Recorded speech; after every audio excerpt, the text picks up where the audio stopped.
Social मीडियाने जग जवळ येत आहे. लोकांमध्ये सुसंवाद होत असला तरी या सोशल मीडियाची दुसरी काळी बाजू मात्र ठळक होऊ लागली आहे. आणि यातून जी गुन्हेगारी वाढत आहे ती खरोखरच समाजाला अधोगतीला नेणारी आहे. सोशल मीडियामधून झालेल्या ओळखीतून प्रेमसंबंध, विवाहबाह्य संबंध निर्माण होतात. हे संबंध अनेकांचे संसार व आयुष्य उद्ध्वस्त करणारे ठरतात.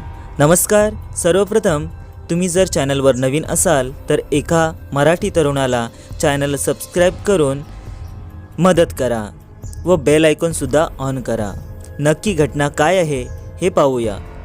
सोलापूर जिल्ह्यातील माळशिरस तालुक्यात असणाऱ्या पिलीव गावात आकाश अंकुश खुर्द हा 30 वर्षाचा विवाहित तरुण राहतो. याच गावात कोमल देवीदास चोरमले नावाची 23 वर्षाची विवाहिता राहते.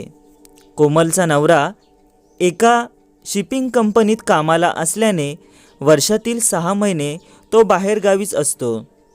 इकडे कोमल ही एकटीच असायची. त्यात तिच्याकडे वेळ घालवायला स्मार्टफोन असल्याने तासनतास ती फोनवर असे. व्हॉट्सॲप, इन्स्टा, फेसबुक यावर तिचे अकाउंट असल्याने अनेकांशी तिची ऑनलाईन ओळख होती. गावातीलच आकाश खुर्द याच्याशी तिची फेसबुकवर मैत्री झाली असल्याने तासनतास त्याच्याशी ती चॅटिंग करत असे. तीही त्याला दिलखुलासपणे प्रतिसाद देत असल्याने एके दिवशी आकाश यांनी तिला फोन केला. तिच्याशी गप्पा मारल्या. आपण केव्हा तरी भेटू असेही त्यांच्यामध्ये ठरले. त्यानंतर त्या दोघांच्या गप्पा होतच राहिल्या. एके दिवशी आकाशने तिला भेटायला बोलावले. तीही त्याला भेटायला गेली. दोघांमध्ये गप्पा झाल्या. दोघांच्या आवडीनिवडी, घरी कोण कोण असतं याची माहिती घेण्यात आली. यावेळी आकाश अविवाहित असल्याचे कोमलला समजले. आकाशला मात्र ती विवाहित असूनही तिच्याशी मैत्री कायम ठेवायची असे वाटू लागले. आता ते दोघे वारंवार भेटू लागले. यातून दोघांमध्ये प्रेमही फुलू लागले. कोमल विवाहित असली तरी तीही त्याच्यामध्ये गुरफटत गेली. नवरा जवळ नसल्याने आकाश हाच तिला जवळचा वाटू लागला. दोघांमध्ये शारीरिक संबंधही आले आणि इथून पुढे शारीरिक आकर्षणाची ओढ त्यांना वारंवार भेटण्यास प्रवृत्त करू लागली. आकाश आणि कोमल यांचा संपर्क जास्त वाढू लागला होता. दोघे तासनतास फोनवर बोलत असायचे.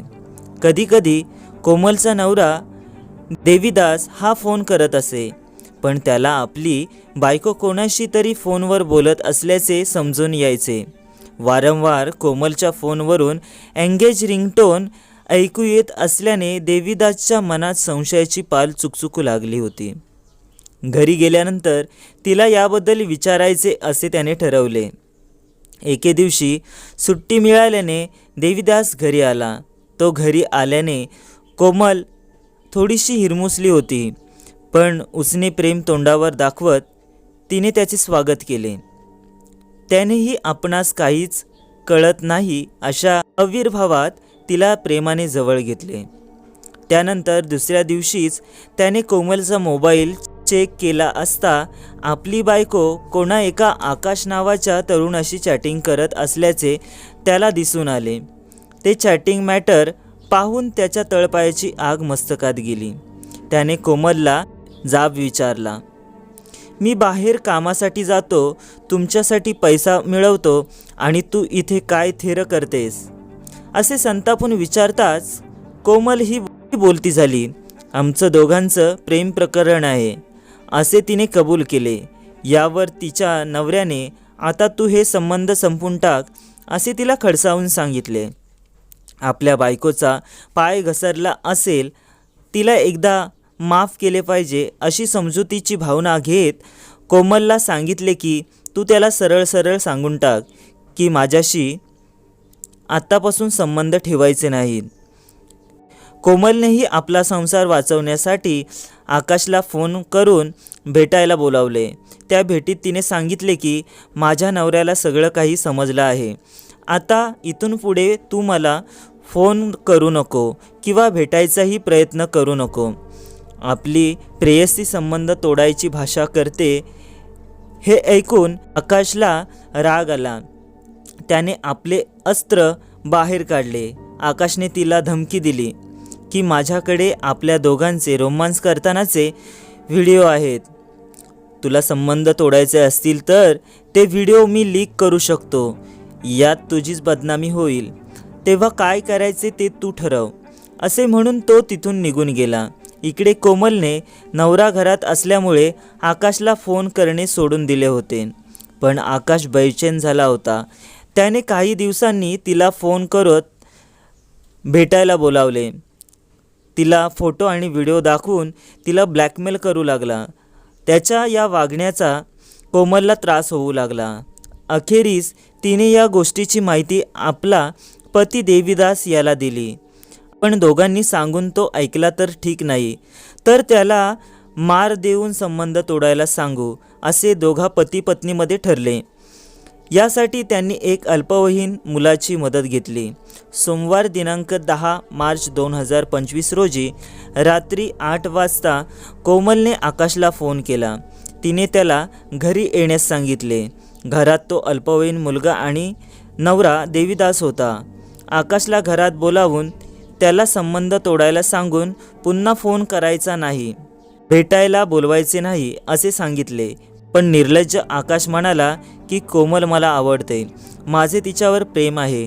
तुम्ही जबरदस्तीने संबंध तोडायला सांगितले तर आमचा दोघांचा रोमांस असलेला फोटो व व्हिडिओ सोशल मीडियावर टाकेन. हे त्याचे उत्तर ऐकून सगळेच चिडले.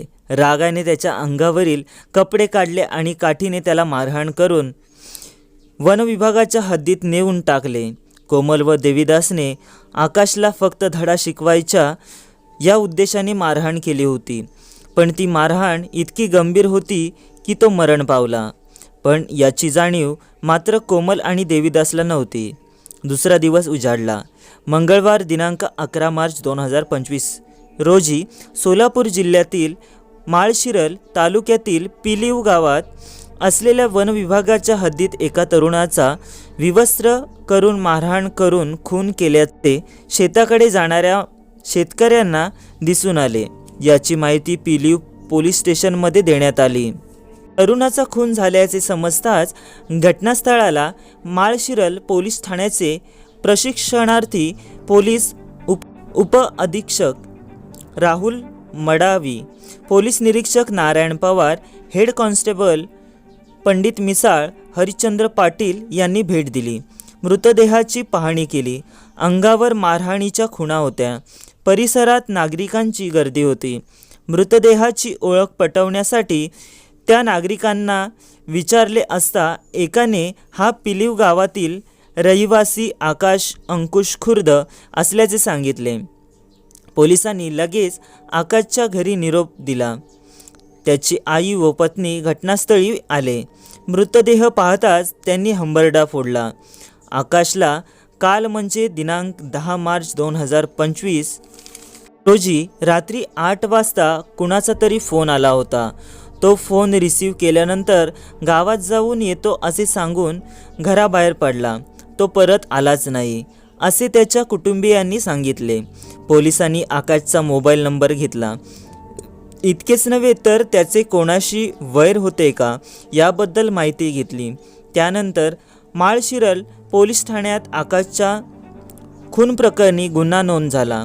पोलीस आकाशबद्दल माहिती घेत असताना एका नंबरवरचा तो तासनतास बोलत असल्याचे समजून आले. घटनेच्या आदल्या रात्री 8 वाजता त्याला फोन आला होता.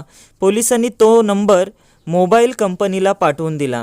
त्या व्यक्तीचे नाव व पत्ता मिळवला. तो फोन नंबर गावातील कोमल देवीदास चोरमले वय 23 या विवाहित तरुणीचा असल्याचे समजून आल्यानंतर पोलिसांनी तिला चौकशीसाठी पोलीस ठाण्यात बोलावले. तिला आकाश संबंधी विचारले असता सुरुवातीला ती उडवाउडवीची उत्तरे देत होती. पोलिसांनी तिला तुम्ही आकाशला अनेक वेळा फोन केला आहे, तुमचे दोघांचे बराच वेळ संभाषण चालत असे याची माहिती आम्हाला आहे तरी तुम्ही खोटे बोलू नका, खरे काय ते सांगा, असे म्हणताच कोमलला समजून चुकले की आपला गुन्हा काही लपणार नाही. तिने सारी हकीकत सांगितली. सोशल मीडियावरून ओळख झालेल्या आकाश खुर्दशी असलेले आपले अनैतिक संबंध, त्यानंतर नवऱ्याला याची माहिती होणे आणि त्याने हे संबंध तोडायला टाकण्यास सांगणे, यावर आकाशने दिलेली ब्लॅकमेलिंगची धमकी, या साऱ्या बाबी पोलिसांसमोर आल्यानंतर पोलिसांना सगळे काही कळून चुकले. आकाशला धडा शिकवण्यासाठी कोमल, तिचा नवरा देवीदास आणि एक अल्पवयीन मुलगा असल्याचे पोलिसांना समजल्यावर पोलिसांनी त्या सर्वांना ताब्यात घेतले. पोलिसांनी कोमल चोरमले, देवीदास चोरमले आणि त्या अल्पवयीन मुलास अटक केली. त्या मुलाची रवानगी बालसुधारगृहात करण्यात आली. संशयित कोमल आणि देवीदास यांना न्यायालयात उभे करून त्यांची पोलीस कोठडीही घेतली. पोलीस कोठडीत दोघांनीही गुन्हा कबूल केला. तर ही स्टोरी इथेच संपली. अशाच एका नवीन स्टोरीसह भेटूया पुढच्या व्हिडिओमध्ये.